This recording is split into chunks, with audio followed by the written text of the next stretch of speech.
একটি কথা আসছে যে ইসলামের স্তম্ভ যে 5টি, জিহাদ সর্বোচ্চ চূড়া, এই কথাগুলো আসছে। আরেকটা হয় যে প্রথম আলোচনা আসে আমাদের তাওহীদ প্রশ্নটি। আসলে এগুলো প্রত্যেকটা একটা একটির সাথে যুক্ত কথা, বিচ্ছিন্ন কোনো কথা নয়। আমরা যদি ইসলামের সূচনাটা দেখি, ইসলাম একজন মানুষ যখন ইসলাম গ্রহণ করে তখন এই প্রথম স্তম্ভটা সে ধরে, তাই না? যেটা প্রথম স্তম্ভ বলা হয় কালেমা তাইয়্যিবা, লা ইলাহা ইল্লাল্লাহু মুহাম্মাদুর রাসূলুল্লাহ সাল্লাল্লাহু আলাইহি ওয়াসাল্লাম, এটাই। আবার জিহাদ সর্বোচ্চ চূড়া, তাহলে এইটাকে যখন আমরা প্রথম স্তম্ভ বলি আর জিহাদকে সর্বোচ্চ চূড়া বলি, তখন আমরা একটু অনেক জায়গায় কনফিউশন শুরু হয় যে জিহাদ তো 5 স্তম্ভের কোথাও নাই, যেটা কোথাও নাই আবার সেটা চূড়া হয়ে উঠলো কি করে? সে তো স্তম্ভই না, তাই না? আসলে এই স্তম্ভটা এই লা ইলাহা ইল্লাল্লাহ এই প্রথম স্তম্ভের সাথে যুক্ত। যখন আপনি বলেন যে আল্লাহ ছাড়া আর কোনো প্রভু নেই, তখন অন্য প্রভুরা আপনাকে কি সহ্য করবে? বন্ধু মনে করবে, আপনাকে আদর করবে, ভালোবাসবে? তখন আপনি অন্য সকল প্রভুর প্রতিপক্ষ হয়ে গেছেন। আর যাদেরকে প্রভু বলে মানা হয় তাদের সকলের প্রভুত্বের বিরুদ্ধে আপনি একটি চ্যালেঞ্জ ছুড়ে দিলেন, তাই না?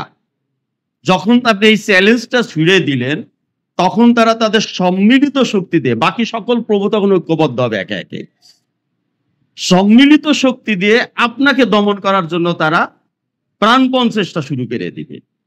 আর যখন এই চেষ্টাটা শুরু করবে, তখন আপনি আপনার অস্তিত্ব নিয়ে দাঁড়িয়ে থাকার জন্য আপনি অন্য সকল প্রভুর উপরে আপনার প্রভুর বিশ্বাসকে বিজয়ী করার জন্য আপনি তখন তার সাথে সংঘাতে যাবেন।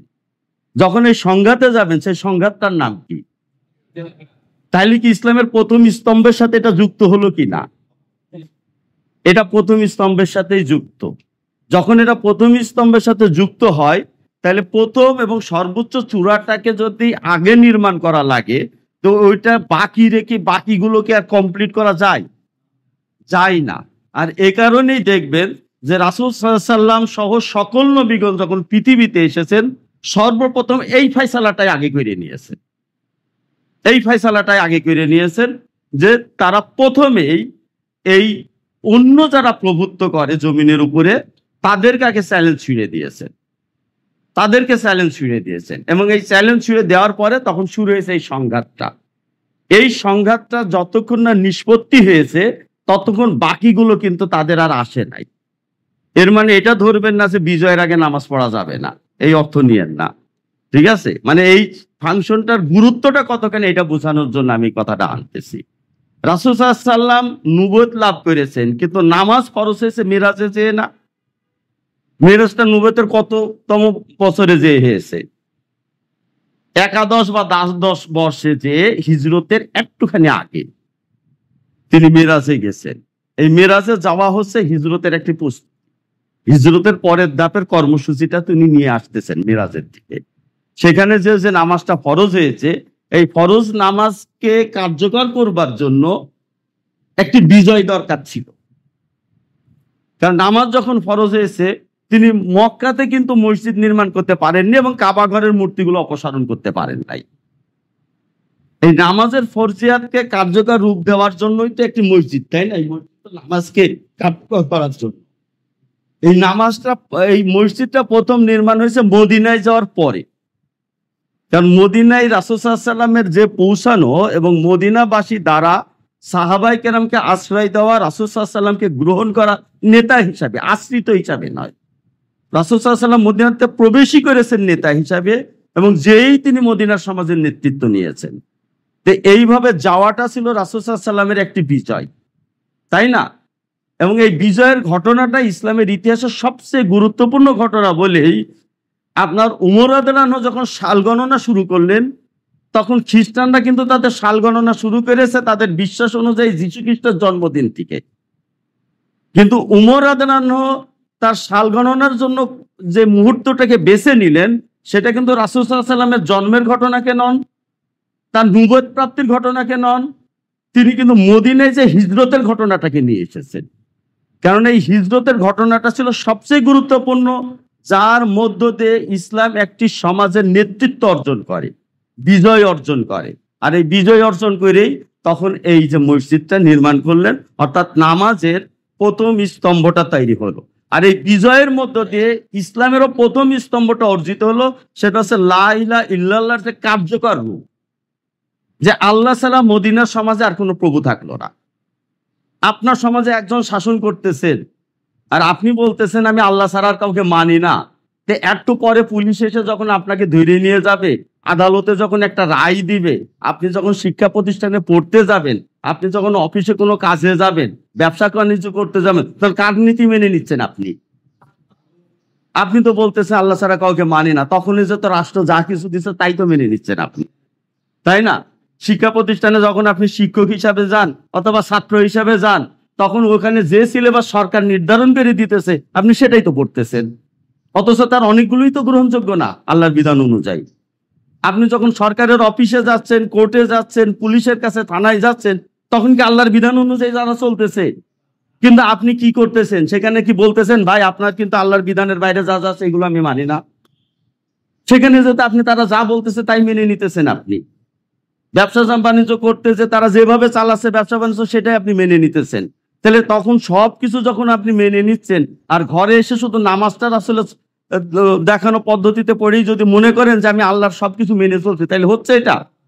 এটা কিন্তু হচ্ছে না। তাইলে এই জায়গাটায় আসলে আপনার সমস্ত কিছুকেই আল্লাহর হুকুমের ভিতর আনতে হবে। তো সমস্ত কিছুকে যদি আল্লাহর হুকুমের ভিতর আনতে হয়, তাহলে সমাজে বিজয় অর্জন ছাড়া কি সম্ভব? বিজয় অর্জন ছাড়া সম্ভব না। আর সমস্ত কিছুকে এক আল্লাহর হুকুমের ভিতরে আনার নামই হচ্ছে তাওহীদ।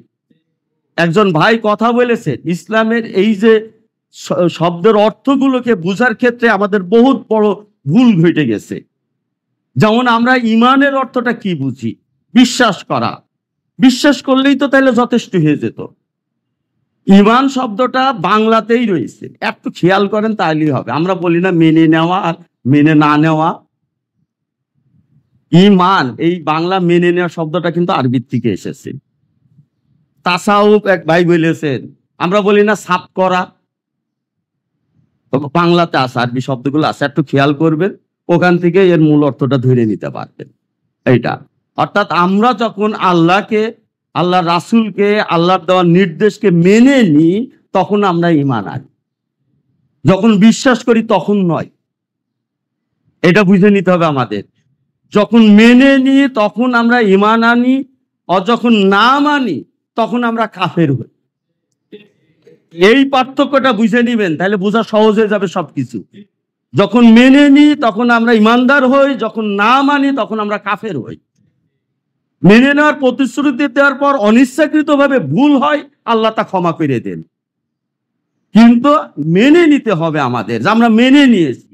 আর বিশ্বাসের প্রশ্ন উঠাচ্ছেন, মক্কার মুশরিকদের ব্যাপারে আল্লাহ তাআলা কোরআন শরীফের ভিতর বলছে তারাও বিশ্বাস করে। আবু জেহেল ওই বদর যুদ্ধে যাওয়ার সময়ও আবু জেহেল ওই কাবা ঘরের গিলাপ তো তখন ছিল না সম্ভবত, ওই সময় আবু জেহেল কাবা ঘরের ওখানে বসেও কিন্তু কান্নাকাটি করেছে হাজরে আসওয়াদ তৈরি। সে বিশ্বাস না করলে কি কান্নাকাটি করতো আল্লাহর কাছে?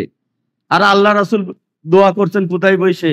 ওই উট আর হচ্ছে ঘোড়ার বর্জ্য যেগুলো পড়েছিল তা সেখানে বসে তিনি দোয়া করতেছিলেন। তাহলে সেই দোয়াই তো কবুল করেছেন।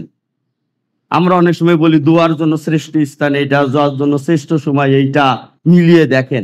সবার আগে শ্রেষ্ঠতা আপনার অন্তরের মধ্যে, আপনার আকীদার মধ্যে। অন্তর যদি সঠিক না থাকে, আকীদায় যদি আপনি সঠিক না হন, ইমানে যদি সঠিক না হন, কোন সময় বসে কোথায় বসে আপনি হাত উঠাইছেন এর কোনো পরোয়া আল্লাহ করেন না। যদি তাই হতো তাহলে আবু জেহেল আল্লাহ তাআলার মকবুল হতো। মক্কা এবং কাবাঘর তো তাদেরই দখলে ছিল, তাদেরই নিয়ন্ত্রণে ছিল। তো যাক, যে কথাটা বলতেছিলাম সেটা হচ্ছে যে ইসলামের এই বেসিক জায়গাগুলোর কাছে ক্লিয়ার না থাকার কারণে আমরা অনেক সময় মূল অর্থের থেকে সেরে যাই। এজন্য জিহাদটা প্রথম স্তম্ভের সাথেই যুক্ত এবং এটা নবীদের প্রথম দায়িত্বের অন্তর্ভুক্ত ছিল। যে কারণে একটা আয়াত নিয়ে আসছে সূরা সফের, ওয়াল্লাযী আরসালা রাসূলাহু বিল হুদা ওয়া দীনিল হক লিইয়ুযহিরাহু আলা দ্বীনি কুল্লি ওয়ালাউ কারিহাল মুশরিকুন। যে আল্লাহ তাআলা তার নবীদেরকে, রাসূলদেরকে প্রেরণ করেছেন সত্য দিন সহকারে, হেদায়েত সহকারে প্রেরণ করেছে যা অন্য দিনের উপরে কি বিজয়ী করে উঠাইতে পারে।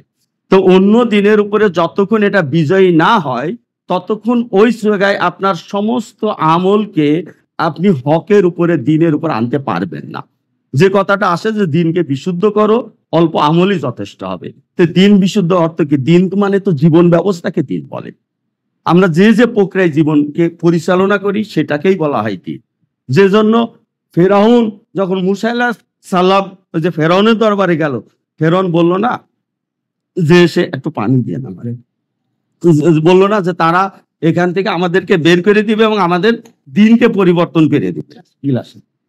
তো যখন ফেরাউন এই কথা বললো, তার মানে কি? ফেরাউন যে সিস্টেমের উপরে মিশরকে শাসন করতেছে, মুসা আলাইহিস সালাম যদি সেখানে জয়ী হয়ে উঠেন তাহলে সেটাকে চেঞ্জ করে দিবে, সেটাকে চেঞ্জ করে দিবে। বিষয়টা হচ্ছে এইটা, কারণ এই চেঞ্জটা করতে হবে। রাসূল সাল্লাল্লাহু আলাইহি ওয়াসাল্লাম মক্কাতে যদি বিজয় হন তিনি তা চেঞ্জ করবেন। মদিনাতে গেছেন, মদিনাকে চেঞ্জ করে দিয়েছেন। মক্কা বিজয় হয়েছে, মক্কা চেঞ্জ হয়ে গেছে। তারপরে ধারাবাহিকতায় সাহাবায়ে কেরাম পারস্য এবং রোমের যে শাসন ছিল সেটাকে তারা পরাজিত করেছেন এবং সেখানকার জীবন ব্যবস্থাকেও চেঞ্জ করে দিয়েছেন। কারণ এই জীবন ব্যবস্থাগুলোকে যদি চেঞ্জ করা না হয় তাহলে আপনার জীবন ব্যবস্থা একটি মিশ্রিত জীবন ব্যবস্থায় পরিণত হয়। আর মিশ্রিত জীবন ব্যবস্থায় ভিতরে থেকে আপনি যত আমলি করেন, যত নামাজ পড়েন, যত নফল বন্দিগি করেন, যত রোজা রাখেন, আল্লাহ তাআলার কাছে সেগুলোর থেকে গুরুত্ব অনেক বেশি। আপনি আপনার জীবন ব্যবস্থাকে আগে সঠিক করে নেন। ওই যে হাদিসটির প্রথম অর্থটি এই যে আপনি আপনার জীবন ব্যবস্থাকে বিশুদ্ধ এবং সঠিক করে নেন, তারপরে আপনার আমল যদি অল্পও হয় তবুও তা আল্লাহর কাছে যথেষ্ট। প্রথম কাজটাই হচ্ছে আপনার জীবন ব্যবস্থাকে আপনি সঠিক করেন। আপনি এখানে মসজিদে এসে নামাজ পড়ছেন আল্লাহর উদ্দেশ্যে, আর ওখানে বাইরে যে আল্লাহর বিধানগুলোকে অকার্যকর করে রেখে দেওয়া হয়েছে আর সেটাকে মেনে নিয়ে আপনি তাদের সিস্টেমটাকে মেনে নিচ্ছেন। তাওহীদ হচ্ছে সকল কিছুকে একত্রিত করা। আপনার মনের ভিতরকার সকল আকীদা বিশ্বাসকে এক আল্লাহর দিকে রুজু করবেন, বাকিগুলো অস্বীকার করবেন। আপনার সমাজ রাষ্ট্রে যা কিছু সিস্টেম চলছে সবগুলোকে ঝেঁটে বিদায় করে এক আল্লাহর বিধানের উপরে দাঁড় করিয়ে আনবেন। এটাই হচ্ছে তাওহীদ, এটাই হচ্ছে সঠিক পথ। এবং এইটাকে অর্জন করবার জন্যই এই দ্বন্দ্ব, সংঘাত এবং লড়াইটা হচ্ছে জিহাদ। আর জিহাদের মধ্য দিয়ে এটি কমপ্লিট হয়। এই কারণে যখন কোনো জমিতে আপনি বাড়িঘর বা একটা মসজিদ বা স্কুল নির্মাণ করে আগে মালিকানা অর্জন করেন না? মালিকানা অর্জন না করলে কি আপনি ওইটাকে কি করবেন? ওখানে আপনি জমিনের উপরে বিজয় অর্জন করেন। আর এই জমিনে আল্লাহ ছাড়া যারা শাসন করে, আল্লাহর বিধানকে যারা স্বীকার না করে জমিনের উপরে তাদের শাসন চালায়, তাদেরকেই বলা হয় তাগুত। তাগুতকে অস্বীকার করা ইমানের একটি শর্ত। তাগুতকে মেনে নিয়ে ইমানের সাথে ওইটাকে কম্প্রোমাইজ করে একটি মিশ্রিত দিন তৈরি করা আল্লাহ তাআলা পছন্দ করেন না। তাগুতকে অস্বীকার করা। এবং এ কারণেই দেখবেন ইব্রাহিম আলাইহিস সালাম এসেছেন, তার লড়াইটাই হয়েছে নমরুদের সাথে। ইব্রাহিম আলাইহিস সালামের কাছে কোনো বড় আল্লাহ গ্রন্থ কিতাব দেন নাই, কারণ সেই কিতাব দেওয়ার মতো পরিস্থিতি, প্রয়োজনীয়তা তখনও তৈরি হয় নাই। তিনি ওটাকে প্রতিরোধ করেছেন, নমরুদের বিদায় হয়েছে। তারপরে তিনি ছোট্ট কবিলা নিয়ে থেকেছেন, সেটার জন্য বড় কিতাবের প্রয়োজন হয়নি, কিন্তু তার ধারাবাহিকতায় এটা প্রয়োজন হয়েছে।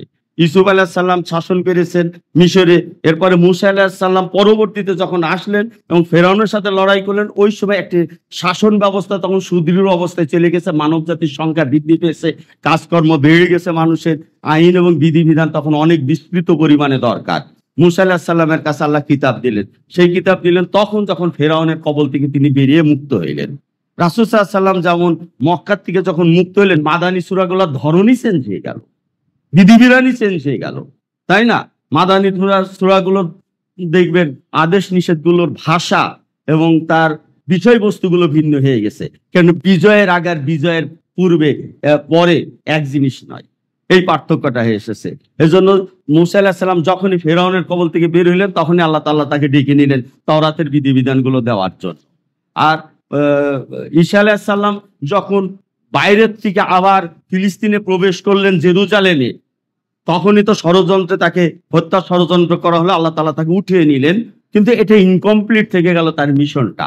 ইনকমপ্লিট থেকে যাওয়ার কারণে আল্লাহ তাআলা তাকে কিয়ামতের আগে আরেকবার পৃথিবীতে পাঠিয়ে দিয়ে সেটাকে এই নবীর উম্মতের সাথে, এই নবীর শরীয়তের সাথে সেটাকে অ্যাড করে দিচ্ছেন, দিয়ে ওটাকে আবার বিজয়ী রূপ দান করবেন। এবং ইনজিলটাও অসমাপ্ত রয়ে গেছে ওই কারণে। কিন্তু তাওরাতটাকে অতটা অসমাপ্ত ধরায় না, কারণ তাওরাতের পরেই তার সাথে জাবুরকে সম্পর্ক হিসেবে দেওয়া হলো, কারণ মুসা আলাইহিস সালাম পরিপূর্ণ শাসনটি অর্জন করেন নাই। মুসা আলাইহিস সালামের জীবদ্দশায় বনী ইসরাইল যুদ্ধ করতে অস্বীকার করলো না, অস্বীকার করার কারণে তো রাজত্বটা মুসা আলাইহিস সালামের জীবিত অবস্থায় আসে নাই, পরবর্তীতে তারা ওখানে বিজয় অর্জন করছেন। কিন্তু এই বিজয়ের ধারাবাহিকতায় একটা পর্যায়ে আবার ওটা হাতছাড়া হয়। পরে দাউদ আলাইহিস সালাম আসার পরে জাবুর কিতাব নাজিল হলো, এবং এই জাবুর কিতাবের উপরে তখন কমপ্লিটলি শাসন দাউদ আলাইহিস সালাম শাসন চালিয়েছেন, এবং এর সাথে সুলাইমান আলাইহিস সালামের হাতে গোটা পৃথিবীর শাসন ব্যবস্থা আল্লাহ তাআলা দিয়ে দিলেন। এরপরে তো আবার ধারাবাহিকতা এটা আবার চলে গেল, আবার ঈসা আলাইহিস সালাম আসলেন, সেখানেও এটা ইনকমপ্লিট থাকলো, তাকে আল্লাহ তাআলা উঠিয়ে নিলেন আসমানে, এবং আবার বিপর্যয় পরবর্তীতে ঈসা আলাইহিস সালামের অনুসারীদের হাতে, যেটা সূরা কাহাফের ওই ঘটনাটা এসেছে, যে তারা সংখ্যায় খুবই অল্প ছিলেন। আল্লাহ 309 বছর তাদেরকে গুহার ভিতরে রাখার পরে আল্লাহ তাদেরকে খালি শেষ মুহূর্তে দেখিয়ে দিলেন যে আল্লাহর দিন কিভাবে বিজয়ী হয়, তোমরা দেখে নাও। আর অন্যদেরও দেখিয়ে দিলেন যে আল্লাহ মানুষের ঈমানকে কিভাবে সংরক্ষণ করেন, এই যে তাদেরকে গুহার ভিতরে রেখেও ইমানকে সংরক্ষণ করে নিলেন। কিন্তু গুহাবাসীগণের জন্য সবচেয়ে বড় কথা এটাই যে তারা আপোষ করেন নাই, তারা আপোষ করেন নাই, অ্যাডজাস্ট করে নেন নাই, তারা বেরিয়ে চলে এসেছেন। এই নবীর উম্মতদের জন্য আল্লাহ রাসূল সাল্লাল্লাহু আলাইহি ওয়াসাল্লাম এই ধরনের একটি দিক নির্দেশনা দিয়ে রেখেছেন, যেটা অনেক সময় আনা হয় কথাগুলো, যে তোমরা পাহাড়ে চলে যাও, তোমরা পশুপালন করো, এমন কথা বলা হয় না, এই তরবারি ভেঙে ফেলো, এই কথাগুলো বলা হয়েছে। এবং আসহাবে কাহফের ঘটনাটা সূরা কাহফের ভিতরে নিয়ে আসা হচ্ছে, এবং বলা হচ্ছে যে এটা হচ্ছে দাজ্জালের ফিতনাকে মোকাবেলা করার জন্য, এবং ওই শেষ জামানের যে ফিতনাগুলো আসবে সেটার থেকে সুরক্ষা পাওয়ার জন্য। কেন এখানে সুরক্ষার ঘটনাগুলোই দেখবেন এখানে আসছে এই সূরার ভিতরে, কিভাবে আসহাবে কাহফ সুরক্ষিত হলো, কিভাবে জুলকারনাইন তার প্রাচীর নির্মাণ করে ওই দুষ্কৃতীদের কাছ থেকে একটা অঞ্চলের মানুষের সুরক্ষা দিলেন, এই কথাগুলো এখানে আসতেছে। আবার ওই যে খিজির আলাইহিস সালাম কিভাবে একটা নৌকা ভেঙে দিয়েই সেটাকে সুরক্ষা করতেছেন, পরিস্থিতির কারণে এক এক পদ্ধতি অবলম্বন করতে হচ্ছে। তিনি কিভাবে ওই আপনার ওয়ালের ভিতরে ওই যে গুপ্তধন রাখা ছিল, তিনি এটাকে নির্মাণ করে সুরক্ষা দিলেন, নৌকাটা ভেঙে দিয়ে সুরক্ষা দিলেন। একটা শিশুকে হত্যা করে তার পিতামাতার জন্য তিনি আরেকটি শিশুর জন্য আল্লাহ প্রার্থনা করলেন, তাদের সন্তানের জন্য। এভাবে তাদের পারিবারিক যে একটি উত্তরাধিকার, এটাকে তিনি সংরক্ষণ করলেন। তো সংরক্ষণের যে নানা রকম প্রক্রিয়া থাকতে পারে, পরিস্থিতি থাকতে পারে, আবার কেউ চলে গেলেন, তো এই বিভিন্ন পরিস্থিতি আল্লাহ তাআলা সূরা কাহাফের ভিতর দেখিয়ে দিতেছেন। আর লাস্টে বলে দিতেছেন এটা অত্যন্ত ভয়ঙ্কর বিধান, খুবই ভারী বিধান। পাহাড়ের উপর আমি দিতে গিয়েছিলাম, পাহাড় কেঁপেছিল। লাস্ট আল্লাহ এটা জানিয়ে দিচ্ছেন এই জিনিসগুলো, যে পাহাড় কেঁপেছিল, কিন্তু মানুষ এটা গ্রহণ করেছে, কারণ মানুষ অজ্ঞ, মানুষ জুলুম প্রবণ, অপরাধ প্রবণ। মানুষ গ্রহণ করলে আল্লাহ তাআলা মানুষকে ক্ষমা করবেন, মানুষকে অনেক ক্ষমা করে, মানুষের ভুল ত্রুটিকে ক্ষমা করে আল্লাহ দায়িত্ব পালনের চেষ্টাটা দেখতেন মানুষের উপরে। তো যাক, যে কথাটা বলতেছিলাম, যে দিনকে বিজয়ী করাটা হচ্ছে তাদের প্রধান মিশন ছিল। আর এই কারণে নবীদের ক্ষেত্রে আল্লাহ তাআলা ওই কথাই বলতেছেন যে এই যে আরেকটি জায়গায় আল্লাহ তাআলা বলছেন, ওয়ালাকাদ বাআসনা ফি কুল্লি উম্মাতিন রাসূলান আন ইবুদুল্লাহ ওয়াস্তানিবুত তাগুত, যে তাগুতকে অস্বীকার করা, আল্লাহর ইবাদত করা। আজকে এখন একটা ব্যাখ্যা আমাদের সমাজে প্রচলিত হচ্ছে, সেটা হচ্ছে যে যে ধর্মই পালন করুক না কেন, যে যেটাই করুক না কেন, সে তার মধ্য নিয়ে আল্লাহকেই নাকি ইবাদত করে, আর এভাবে নাকি সব ধর্ম, সব বিশ্বাসী বৈধ হয়ে যায়। তো এইটা নয়, এটা নয়। আল্লাহ তাহলে তাগুতকে অস্বীকার করতে বলতেন না, তাহলে ইব্রাহিম আলাইহিস সালাম মূর্তিটা ভাঙতে যেতেন না, রাসূল সাল্লাল্লাহু আলাইহি ওয়াসাল্লাম কাবাঘর থেকে মূর্তি অপসারণ করতেন না, কারণ তারাও তো মূর্তিগুলোর বিশ্বাস করতে ওই ইয়েতেই, যে এগুলোর মধ্য দিয়ে তারা আল্লাহর নৈকট্য অর্জন করবে। আল্লাহ নিজেই কোরআনে বলে দিচ্ছেন এই বিশ্বাসগুলো গ্রহণযোগ্য নয়। খালেস ভাবে আল্লাহর দিনকে মানতে হবে এবং অন্য সকল দিনকে বর্জন করতে হবে, তার উপর আল্লাহর দিনকে বিজয়ী করতে হবে। এটাই নবীদের মিশন ছিল, এবং তাগুতকে অস্বীকার করা ছিল তাদের অন্যতম মিশন, এবং তারা এটা করেছেন।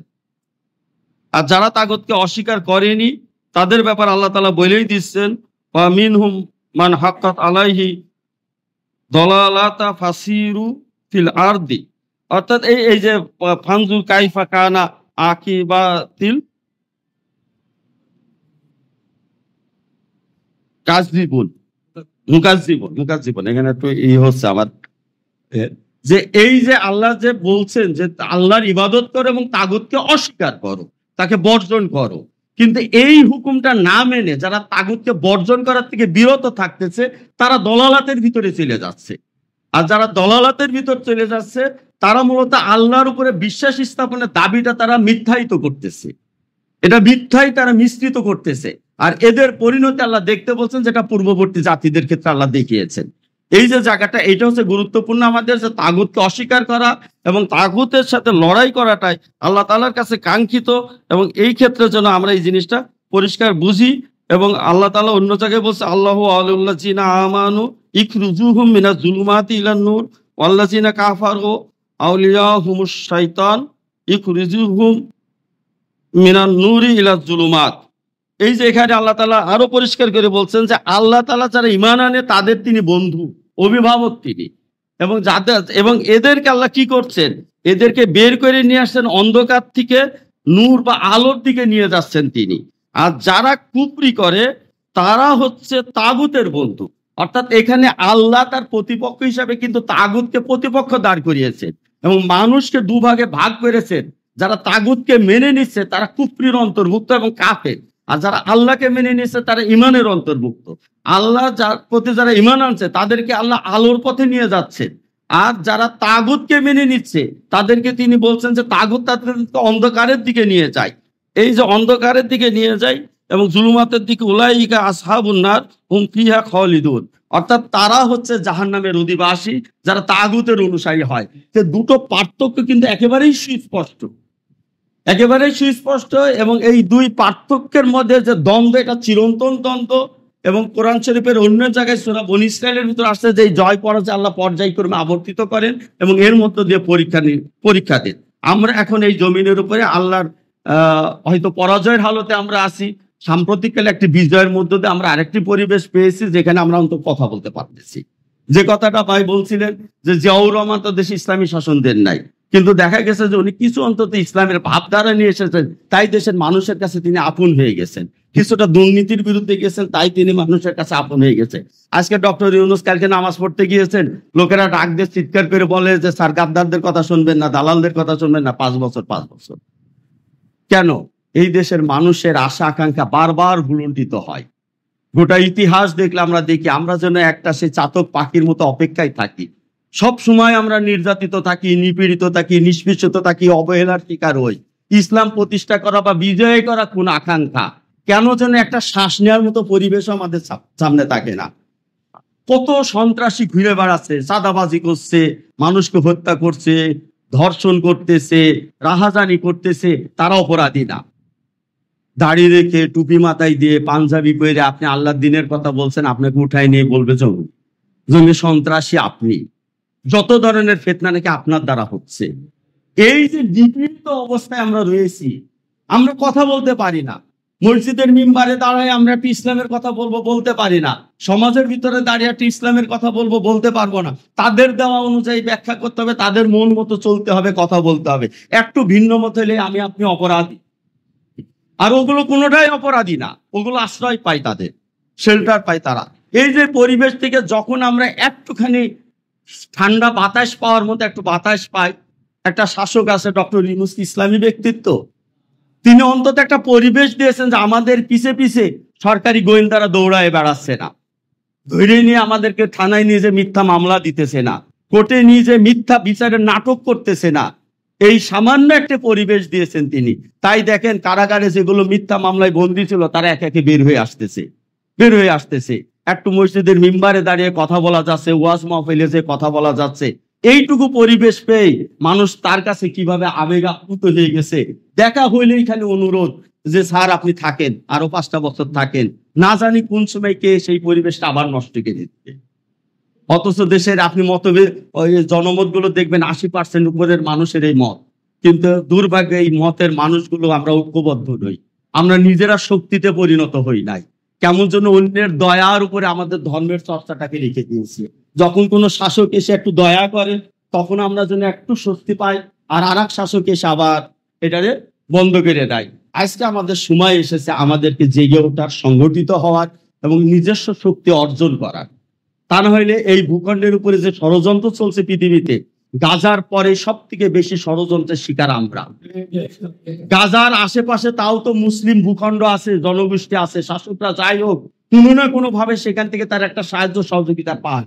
তারা হয়তো সুরঙ্গ করেও দেখা যাচ্ছে আর একটা দেশের ভিতর থেকে কিছু খাদ্য সামগ্রী হোক আর মোকাবেলা করার জন্য কিছু সরঞ্জাম হোক তারা সংগ্রহ করতে পারে। কিন্তু এই বাংলাদেশের মাটির থেকে আপনি 1000 মাইলের বৃত্ত আঁকেন, কোনো মুসলিম রাষ্ট্র পাবেন না। এমন এক বিচ্ছিন্ন জায়গায় আমরা অবস্থান করতেছি। আপনি জেনে রাখেন, আমরা যদি জেগে না থাকি, আমরা যদি সংগঠিত না হই, আমরা যদি নিজেদেরকে শক্তিতে পরিণত না করি, শুধু এই দয়ার আশায় থেকে যাই, তাহলে কিন্তু আমাদের অস্তিত্ব থাকবে না। আমাদেরকে সোচ্চার হইতে হবে। যুদ্ধ নতুন করে কারোর ঘোষণার দরকার নেই, যুদ্ধ আমাদের উপরে চলমান আছে, এটা মনে রাখবেন। আমরা শুধু রুখে দাঁড়াচ্ছি না বলেই আজকে এই যুদ্ধটা হচ্ছে না। আপনার পানি বন্ধ যুদ্ধ ঘোষণা না, এটা অবশ্যই যুদ্ধ ঘোষণা। 90% মুসলমানের দেশে ধর্ম নিরপেক্ষতা এবং সমাজতন্ত্রকে নিয়ে সংবিধানে অন্তর্ভুক্ত করে রেখে দিয়েছে, এটি কি যুদ্ধ নয়? সীমান্তে হত্যা করা হচ্ছে, এটা কি যুদ্ধ নয়? মুসলমানদেরকে বের করে বহিষ্কার করে জোর করে বাংলাদেশের মাটিতে ঢুকিয়ে দেওয়া হচ্ছে, এটি কি যুদ্ধ নয়? অবশ্যই এগুলো যুদ্ধ। এগুলো যুদ্ধ ছাড়া অন্য কিছু নেই। যারা ডাকের অপেক্ষা করছেন, কোথার থেকে কোন ডাকের অপেক্ষা করতেছেন আমি বুঝি না। এটা কোথার থেকে কে দিবে? আজকে কোনো প্রতিষ্ঠানই নাই যে ডাক দিবে। আজকে আমার আপনার এটা উপলব্ধি করতে হবে, নিজেরা নিজেদেরকে সংগঠিত করতে হবে, নিজেরা নিজেদেরকে প্রস্তুত করতে হবে। বাংলাদেশের একটা শ্রেণী তাদের দালালি করে নিজেদের নিরাপত্তা খুঁজে নিচ্ছে, তাদের কাছে আশ্রয় পাচ্ছে। তারা সীমান্ত দিয়ে আপনার প্রতিদিন রাত্রে দিনে পুশ করে জোর করে অসহায় দুর্বল মুসলমানগুলোকে পাঠিয়ে দেওয়া হচ্ছে। অথচ বাংলাদেশ থেকে আর কিছু মুসলমানকে তারা বিমানে করে উঠিয়ে নিয়ে তাদের ওখানে জামাই আদরে রাখতেছে। মুসলমানের ভিতর পার্থক্য ধরতে পেরেছেন? হ্যাঁ, সাধারণ নারী দুর্বল, তাদেরকে তারা বলছে তাদের জন্য হুমকি, তাদেরকে বের করে দিয়ে দিচ্ছে। আর এদেরকে কোন কৃতিত্বের জন্য, এদের কোন অবদানের জন্য তারা এই সুবিধা পাচ্ছে যে বিমানে করে উঠিয়ে নিয়ে তাদেরকে এরকম নিরাপত্তা দিয়ে তাদেরকে দিতেছে? কোন স্বার্থের কারণে তাদেরকে এটা দিচ্ছে, এটা বুঝতে হবে আমাদের। এই লোকগুলোই আমাদের জাতির শত্রু, এটা জেনে রাখেন। যারা বিতাড়িত হয়েছে তারা যেন আর কোনোদিন ফিরে আসতে না পারে। যদি ফিরে আসে তা আসবে শুধু ফাঁসি কাস্টে ঝোলাতে, এছাড়া তাদের জন্য আর কোনো রাস্তায় মাটিতে খোলা নেই। এই বিজয়কে যদি তারা নস্যাৎ করতে পারে, আবারও যদি ফিরে আসতে পারে, জেনে রাখেন আমাদের কপালে আরো ভয়াবহ দুর্ভাগ্য অপেক্ষা করছে। আমাদেরকে প্রতিরোধ করতে হবে, ঐক্যবদ্ধ হতে হবে। আর যারা এখনো দেশের মধ্যে তাদের সাথে আতাত করে ক্ষমতায় আসার চিন্তা করে, সেটাকেও তাদেরকে বুঝিয়ে দিতে হবে যে দেখেন, আতাত করে ক্ষমতায় এসেন না। 90% মানুষ আমরা সাথে রয়েছি, আপনার কেন ইন্ডিয়ার সাথে আতাত করতে হবে? যদি আমাদের প্রতি বিশ্বাস থাকে আমরাই যথেষ্ট। আপনারা ক্ষমতায় যান, মানুষের আকাঙ্ক্ষাকে ধারণ করেন, মানুষের সাথে সম্পর্ক রাখেন, মানুষের বিশ্বাস এবং আকীদার সাথে আপনি ইসলামী শাসন ব্যবস্থাকে বাংলাদেশের মাটিতে কার্যকর করেন। আমরা পৃথিবীর কোনো শক্তিকে ভয় পাই না। যদি এটাকে ধারণ করতে পারেন, আপনাদের প্রতি আমাদের শুভেচ্ছা, শুভাকাঙ্ক্ষা, আমরা আছি সাথে। কিন্তু যদি ভারতের সাথে আতাত করে ক্ষমতায় কেউ আসতে চান, তাকে শত্রু ভাবা ছাড়া আমাদের আর কোনো উপায় নাই। এটা আমাদের মাথায় রাখতে হবে। আর ভারত নিয়ন্ত্রিত রাজনীতি আমাদেরকে মুক্তি দিবে না, এটা জেনে রাখে। ভারত সীমারেখা টেনে দিবে, আপনি সেই সীমারেখার রাজনীতি করবেন। ভারত নির্দেশনা দিবে, আপনার সেনাবাহিনী আমলা তার নির্দেশ মেনে আমাদের উপরে চড়াও হবে, এটাকে আমরা বরদাস্ত করব না। আমরা অবশ্যই এগুলোকে প্রত্যাখ্যান করি। স্বাধীন বাংলাদেশের মাটিতে জনগণের ট্যাক্সে লালিত হয়ে কেউ ভারতের স্বপ্ন কার্যকর করতে চাইবে, এটা মেনে নিব না আমরা। এই মাটিতে থেকে এই মাটির মানুষের টাকায় যে অফিসাররা বেতন খাচ্ছে, যারা আমলা চালাচ্ছে, যারা সেনাবাহিনী চালাচ্ছে, পুলিশ বাহিনী চালাচ্ছে, তাদেরকে এই মাটির মানুষের চিন্তা এবং বিশ্বাসকে ধারণ করতে হবে। যদি ভারতের টাকায় ভারতের ওই প্রভাব তারা গ্রহণ করে, তাহলে আমরা তাদেরকে বলবো তোমরা ভারতে যাও, নাহলে তোমরা প্রস্তুত হও বনু কুরাইকা, বনু কাইনুকা বা বনু কুরাইকার পরিণতি ভোগ করার জন্য। আল্লাহ রাসূল সাল্লাল্লাহু আলাইহি ওয়াসাল্লাম মদিনাতে গেছেন। মদিনাতে যে তিনি মদিনাতে সর্বপ্রথম মদিনার ভিতরে তিনি মদিনা সনদ করেছিলেন, এটা ভালো, তিনি চেষ্টা করেছিলেন সুসম্পর্ক রাখার। কিন্তু এই সনদকে লঙ্ঘন করে যারা মক্কার কুরাইশদের সাথে হাত মিলিয়েছে তাদেরকে তিনি কি পরিণতি ভোগ করিয়েছে? মক্কার কুরাইশদের তিনি মক্কা বিজয়ের পর মক্কার কুরাইশদের ক্ষমা করে দিয়েছেন। আবু সুফিয়ান মদিনায় এসে ঘুরে গেছে, তিনি তাকে কিছু বলেননি।